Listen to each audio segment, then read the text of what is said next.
আগামী ১ সেপ্টেম্বর ২০২৬ বাংলাদেশ জাতীয়তাবাদী দল বিএনপির ৪৮তম প্রতিষ্ঠা বার্ষিকী সফল করার লক্ষ্যে রূপসা উপজেলা বিএনপির উদ্যোগে প্রস্তুতি সভা।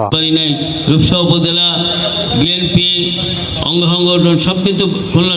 উক্ত সভায় বক্তব্য রাখছেন খুলনা জেলা স্বেচ্ছাসেবক দলের আহ্বায়ক জনাব আতাউর রহমান রুনু। হচ্ছে গিয়ে আমরা বিগত দুদিন পার করেছি, শত বাধা বিপত্তির পরও তখন কিন্তু এমনি মিটিংও করতে পারি নাই।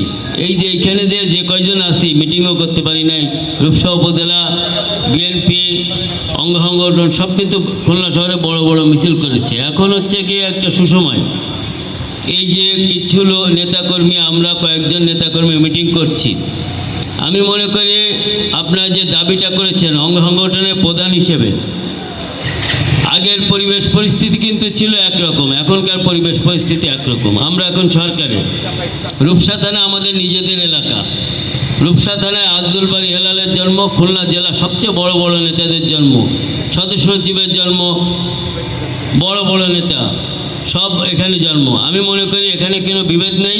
আমি আমার অঙ্গ সংগঠনের পক্ষ থেকে সবাইকে বলবো, ছাত্র দল, যুব দল, স্বেচ্ছাসেবক দল, শ্রমিক দল যারা আছে, মহিলা দল, সবাইকে এই রূপসায় বসবাসকারী সবাই যেন রূপসা থানা বিএনপির ব্যানারের নেতৃত্বে যায়।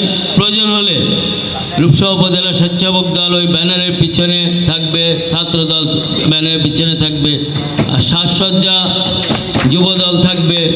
সব যেমন জেলা বিএনপির মিছিল হয় ঠিক একই স্টাইলে আমরা মিছিল করব। আর আমি আহ্বায়ক এবং সদস্য সচিবদের বলবো, জেলা বিএনপির মিটিংয়ে আপনাদের দায়িত্ব দিয়েছে, রূপসা উপজেলায় কতটা পরিবহন লাগবে, কী কী খরচ লাগবে, আপনারা কথা দিয়ে এসেছেন। সেখানে রূপসা উপজেলায় যতগুলো পরিবহন লাগবে প্রতিটি প্রান্তে প্রান্তে আপনারা পরিবহন পৌঁছে দেবেন।